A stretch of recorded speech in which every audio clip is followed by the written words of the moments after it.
먼저 좀 배경의 설명을 좀 하면 좋겠는데요. 배경의 설명을 하기 전에 오늘의 제목을 그냥 우리 성경의 말씀대로 불쌍히 여기사, 나를 불쌍히 여기소서, 나는 부족한 자입니다, 난 결핍이 많은 자입니다 라는 제목을 한번 붙여보았습니다. 마태복음 20장 29절에 보니까요, 그들이 여리고에서 떠나갈 때에 큰 무리가 예수를 따르더라. 그러니까 이 사건이 여리고를 떠나기 바로 직전에 나타난 사건이라고 볼 수가 있습니다. 그렇다면 예수님께서는 여리고를 통해서 갈릴리로 가실 수도 있고요, 그 다음에 예루살렘으로 갈 수도 있습니다. 근데 21장에 보니까 그들이 예루살렘에 가까이 가서 감난산 벳바게에 이르렀을 때에 예수께서 두 제자를 보내시며 라고 한 것을 보아 예수님께서는 갈릴리서부터 시작해서, 우리 갈릴리가 이제 이스라엘 북쪽 지역입니다. 그 다음에 그 밑에가 사마리아 땅이고요. 그 사마리아 밑에 지방이 유대인입니다. 그래서 사마리아는 그리심산에서 예배를 드렸고 유대인들은 예루살렘에서 예배를 드렸습니다. 그런데 가장 빠른 루트, 편한 루트는 사마리아 땅을 밟고 오는 것인데, 대부분의 유대인들은 사마리아 땅을 밟는다, 밟지 않는다? 밟지 않는다. 그래서 이제 요단강 이제 동편을 따라서 이렇게 내려옵니다. 그래서 여러분들이 보기에는 갈릴리가 있고 사마리아가 있고 유대가 있으면 이 동편 따라서 내려와서 여리고를 무조건 거치게 되어 있습니다. 그래서 여리고를 거쳐서 이제 예루살렘으로 가려고 하시는 그 모습이 있었습니다. 근데 19장 1절도 보면 예수께서 이 말씀을 마치고 갈릴리를 떠나 요단강 건너 유대 지경에 이르니 라고 한 것을 보아 갈릴리서부터 시작해서 요단강 동쪽편을 이동해서 사마리아 땅 갔다는 내용이 없거든요, 이 맥락에서는. 그럼 요단강 동편을 따라서 내려오시다가 이제 여리고에 오셨고, 여리고에서 이제 예루살렘으로 가시려고 하던 때에 일어났던 일이었습니다. 그런데 이 말씀을 우리가 뉘앙스적으로 그냥 딱 이거를 떼놓고 말씀이 마태복음 20장이다, 거의 끝나갈 때가 아니라 그냥 떼어놓고 보았을 때는 예수님께서 마지막 사역인 것을 살펴보긴 어렵습니다. 그런데 마태복음 20장이다라는 사실만 보아도 십자가의 영광 받으시러 예루살렘에 올라가시려고 하는구나 라고 생각이 들 정도가 이 후반부에 적혀져 있는데, 예루살렘에 가셔서 십자가의 영광 받으시기 위한 여정 속에 마지막 여정이 바로 여리고였고, 여리고의 두 맹인, 시각장애인의 눈을 띄워준 사건이 바로 오늘의 장면입니다. 예수님께서 마지막 치유의 사건이고, 이 마지막 치유의 사건을 통하여서 예수님께서 전달하고 싶었던 메시지가 있으셨던 것 같습니다. 오늘 본문 말씀 바로 전에요, 어떤 일이 있었냐면 예루살렘으로 가려는 길 위에서 예수님께서 제자들 따로 부르십니다. 마지막 일정 이후에 마지막 일정 속에 제자들을 따로 부르시면서 예수님께서 말씀하시는 장면이 나오는데요, 바로 마태복음 20장 17절에 이렇게 나옵니다. 예수께서 예루살렘으로 올라가려 하실 때에 12 제자들을 따로 데리고 길에서 이르시되 라고 하면서 예수님께서 순환 받으실 것들, 죽으심과 부활에 대해서 말씀하시고 이 땅에서 자기의 사명에 대해서 말씀하시고 난 뒤 바로 그때에 너희들이 나를 뿔뿔이 흩어지고 또한 영광 받으실 그날에 대해서 쭉 설명하고 있는 그때에 세베대의 아들 어머니가 등장합니다. 그러니까 예수님께서는 제자들을 따로 데리고 이 사실, 영광 받으실 사실과 그 다음에 내 사명에 대해서 말씀하고 있을 그때에 아마 조금 들릴 만한 거리에서 세베대의 어머니가 들었던 모양입니다. 그래서 갑자기 나타나서 말하기 시작하는데 마태복음 20장 20절에 이렇게 나타납니다. 함께 읽겠습니다. 시작.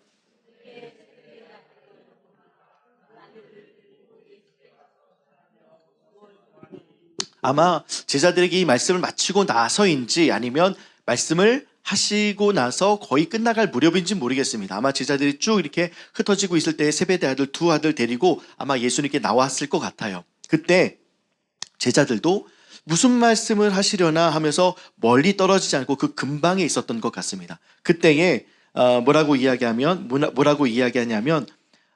우리 아들을 당신이 영광 받으실 그때에 좀 높은 자리에 고위 관직에 좀 세워주시면 좋겠습니다 라고 이야기를 하죠. 그때 그 얘기를 듣고 나서 제자들이 분개했습니다. 너희들만 그런 자리에 앉으면 안 된다라고 하면서 서로 싸우고 분개하며 질투하며 서로 화평이 깨지는 장면이 나타납니다. 그러면서 이 말씀이 마지막으로 맞춰지면서 예수님께서 너희가 내가 할 일들을 알지 못한다, 내가 마시는 잔을 너희가 알지 못한다. 인자가 온 것은 섬김을 받으려 함이 아니다. 오히려 섬기려 하러 왔다. 어느 정도의 섬김인가? 자기의 목숨을 희생하여 죽기까지 한 그 섬김에 대해서 너희는 모르고 있구나 라고 생각하면서 두 맹인의 치유 사건이 나타납니다. 이것을 연결해서 보아야 될 것은 무엇이냐면 길 위에서 예수님과 함께 했던 그 제자는 실제로 예수님이 누구이신지를 보지 못했습니다.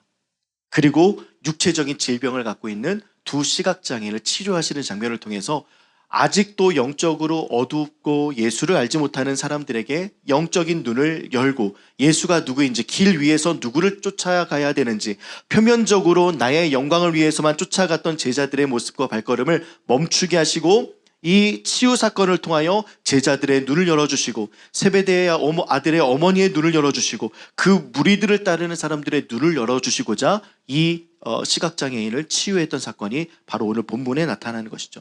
그렇다면 여러분들은 눈이 열린 사람입니까? 닫힌 사람입니까? 예수와 함께 걸어가시는 분이십니까? 아니면 소경된 자입니까? 예수님이 옆에 있음에도 불구하고 다른 것을 찾아가십니까? 아니면 예수를 찾으십니까? 문제가 있을 때에 예수께 나와서 불쌍히 여기소서 하십니까? 아니면 세상 방법 다 동원해보고 나서 되지 않으니 예수를 찾으십니까? 아니면 그 자리에서 좌절하십니까?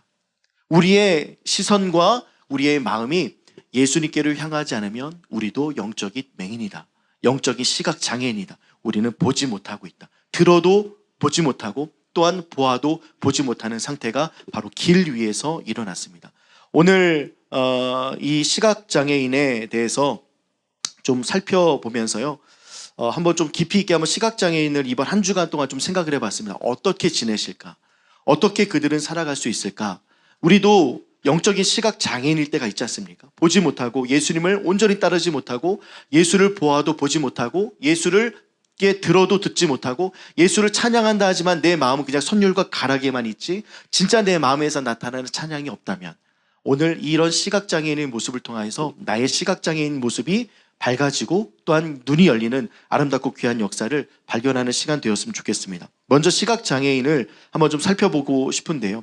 시각장애인은요, 우리가 시각장애인을 볼 수 있는 기회는 실은 많지 않습니다. 시각장애인을 한번 친구로 두신 분 한번 손들어 보시겠어요? 이 중에 시각장애인을 친구로 둔 사람이 아무도 없습니다. 그렇다 보니요, 우리는 배려할 수 있는 데에 어떻게 배려해야 될지, 그 사람들을 어떻게 인도해야 될지 깊이 이해할 수도 없고요. 또 배려할 수 있는 데 한계가 있습니다. 왜냐하면 그분이 느끼기에 무례하다라고 느끼면 안 되기 때문에 조심해야 되고요. 맹인이라는 말도 원래는 쓰면 안 되지 않습니까? 원래는 그 성경도 이게 좀 바뀌어서 시각장애인이라는 표현을 써야 되는데 맹인은 시각장애인을 낮춰 부르는 말입니다. 그래서 시각장애인이라는 말을 쓰는 게 맞죠. 그래서 비시각장애인, 시각장애인 뭐 이렇게들 이제 표현들 하는 것 같더라고요. 그래서 이 한번 시각장애인의 입장에서 한번 생각을 해볼 때 어떤 것을 생각해 보면 좋을까 했더니 우리가 가장 익숙한 것부터 시작하면 좋겠다라는 생각이 들었습니다. 그래서 시각장애인이 식사를 하기 위해서 식당에 가서 밥을 먹는 장면을 한번 우리가 생각해 봤으면 좋겠습니다. 김밥 천국 같은 데 간다고 생각해 보십시오. 시각장애인이. 얼마나 어려울까요? 메뉴가 너무 많아요. 근데 직원들이 다 일일이 불러주기도 어렵습니다. 그러니까 시각장애인이 먹는 음식은 한정적이다, 한정적이지 않다? 한정적일 수밖에 없어요. 우리와 같이 먹는 거 좋아하고 먹는 것에 어떤 기쁨을 느끼는 감정이 있을 텐데 먹는 데에 제한적입니다. 그래서 얼마나 남았는지 실시간으로 실은 확인도 되지 않고요. 숟가락과 젓가락의 위치가 확인되지 않습니다.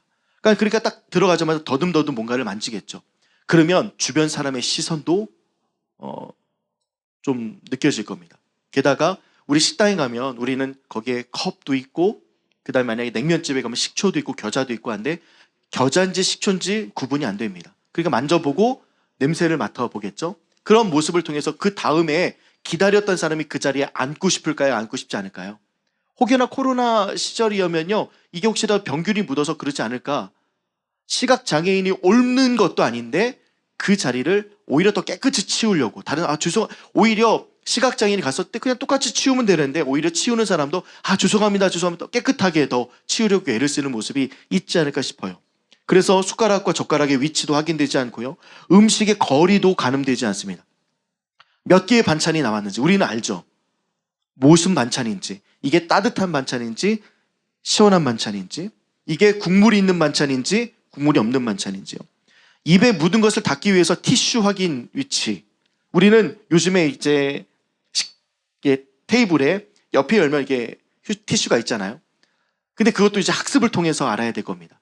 여기 없으면 어딘가 열어보고 더듬. 그러니까 우리가 쉽게 한 10초 이내에 할 수 있는 모든 행동들을요, 식사를 주문함과 동시에 만지고 하는데 꽤 오랜 시간이 걸립니다. 입에 붙은 것을 닦기 위해서 어디에다 버려야 될지도 실은 모르고요. 우리는 패스트푸드 먹을 때 감자튀김 시키잖아요. 감자튀김 시키면 뭘 찍어 먹죠? 케찹을 찍어 먹죠. 케찹을 뿌리고 계속 이 위치를 우리는 그냥 대충 보지 않고도 알잖아요. 먹으면 다른 사람이 옮겨둬도 그냥 우리는 느낌적으로 아는데 이것도 어렵습니다. 감자 먹을 때, 만두 먹을 때 간장 찍죠. 이것도 마찬가지죠. 식사하다가 숟가락을 떨어뜨렸을 때는 우리는 우리가 주워서 그거를 이제 다른 쪽에 놓고 새 것을 꺼내는데 그것조차도 어려울 것 같습니다. 이게 막연해요. 그래서 이 시각장애인들은요, 먹는 연습을 합니다. 식판에다 놓고 먹는 연습부터 하는데, 먹는 연습할 때 시각을 제외한 모든 감각을 통해서 먹는 연습을 해야 됩니다. 이게 어느 정도 뜨거운지, 어떤 질감이 있는지. 그래서 먹고 하면서, 그러니까 식판이 있으면 얼굴을 이렇게 바꾸고 먹습니다. 냄새를 하면서, 위치 생각하면서 가장 가까운 곳에. 근데 식판이 나오는 식당 거의 없잖아요. 다들 접시입니다. 그래서 어려워요. 모든 감각을 사용해도 어렵습니다. 근데 연습해서 익힐 수는 있는데 매번 환경이 바뀌다 보니까요, 반복적인 어려움을 계속 마주합니다. 제가 분식이 라면에 갔어요. 근데 분식이 라면에서는 어느 정도 익숙해졌습니다. 근데 말랭이 국수집에 가요. 또다시 다른 환경이에요. 자반고에 갑니다. 자반고는 셀프바가 있어요. 그 모든 환경을 연습하고 경험하는데 너무나도 큰 어려움을 겪는 것이 시각장애입니다. 그래서 시각장애인들은요, 간 곳만 갑니다. 간 곳만 가서 그곳에 있는 음식만 먹는다고 합니다. 그것조차도 저에게는 큰 좀 슬픔이었습니다. 외식할 것도 많고 먹을 것도 많은데 익숙한 곳만 갈 수밖에 없는 그 현실. 그런 여러 가지 어려움들. 그래서 학습으로 알게 된 것들 안에서만 행동하고 반복합니다. 음성으로 주문할 수 있는 곳만 가야 되고요. 키오스크 절대 안 됩니다. 그리고 그릇의 크기와 높이를 알고 있는 곳을 갑니다. 그래서 좋아서 자주 가는 게 아니라요, 덜 불편해서 찾는 곳이라고 말하는 게 더 낫겠다라는 시각장애인의 메시지도 있었습니다. 그런 곳을 가기까지 얼마나 큰 도전이 있겠습니까? 우리는 그냥 눈에 보이는 턱의 위치도 아는데, 예를 들면 이 교회를 오면서도요, 턱도 있고 엘리베이터도 타야 되고, 그러니까 옆에 있는 사람이 몇 보 더 가서 뭐가 있어요 라고 계속 안내해 주는 거, 근데 무례하지 않게 안내해 주는 거, 또 강아지를 데리고 갔을 때 강아지의 받아들이는 사람도 있고 받아들이지 않는 사람들이 있고, 여러 가지 많은 힘들과 어려움들. 그래서 배고픔을 이기는 것이요, 새로운 환경을 감당하는 것보다 쉽기 때문에 끼니를 거른다고 합니다. 여러 가지 많은 아픔들. 근데 오늘 이것을 생각하면서요, 본문 말씀을 보니까요, 그 위치가 실은 너무 가슴이 아팠습니다. 어떤 위치에 있었냐면요, 제자들은 길 위에 있었습니다. 근데 시각장애인은 길 위에 앉아섭니다. 그냥 그들이 구걸하기 위해서가 아니라요, 그들의 가장 익숙한 곳, 낯설지 않은 환경, 바로 그것이 길 위에 앉아있는 것. 이외의 모든 곳은요, 그들에게 낯선 환경이었습니다. 그때 예수가 지나갑니다. 많은 사람들의 소리가 예전과는 다르고요, 가장 편한 길에 앉아서 소리로 상황을 파악하면서 들었던 그분의 지나간다는 말을 듣습니다. 세베대의 아들의 어머니가 부탁하려던 그때와 동일하게 예수가 지나갈 바로 그때에 시각장애인은 외칩니다. 우리를 불쌍히 여기소서, 다윗의 자손이요. 세베대의 아들의 어머니는요, 두 아들을 그때 데리고 와서 그 자리를 건면합니다. 근데 자리가 없고 있을 곳이 없고, 있을 환경이라고는 내가 있는 그곳이 가장 익숙한 곳에 앉아 있을 수밖에 없는 그들은 할 수 있는 거라고는 단 한 가지. 예수님이 어느 정도 왔는지도 감이 안 오지 않습니까? 여러 사람이 무리가 돌아다니니까요. 그때 유일하게 할 수 있는 것이 목소리였습니다. 소리내서 목청껏 할 수 있는 것이 불쌍히 여기소서였어요. 주님, 우리를 불쌍히 여기소서. 할 수 있는 것이 그것밖에 없는데 무리들은 뭐라고 합니까? 시끄럽다고 제지합니다. 내가 할 수 있는 것은 그것밖에 없는데 그것을 소음으로 듣습니다. 그런데 다윗의 자손 예수여라고 외치고 불쌍히 여기소서라고 반복했던 그에게 예수님께서 그것을 멈추라고 그만하라고 하지 않습니다. 그리고 그에게 다가가시고 그를 오라고 하고 난 이후에 내가 내게 무엇 해주기 원하느냐? 세베대 아들 어머니에게도 동일하게 묻습니다. 내게 무엇 해주기 원하느냐? 질문은 같지만 돌아오는 대답과 회복은 달랐습니다. 여전히 눈 감고 있고 여전히 시각장애인이었던, 영적 시각장애였던 그들은 예수가 옆에 있음에도 불구하고 더 높은 자리를 원했습니다. 더 나은 삶을 원했습니다. 그러나 시각장애인은 오직 예수밖에 없었습니다.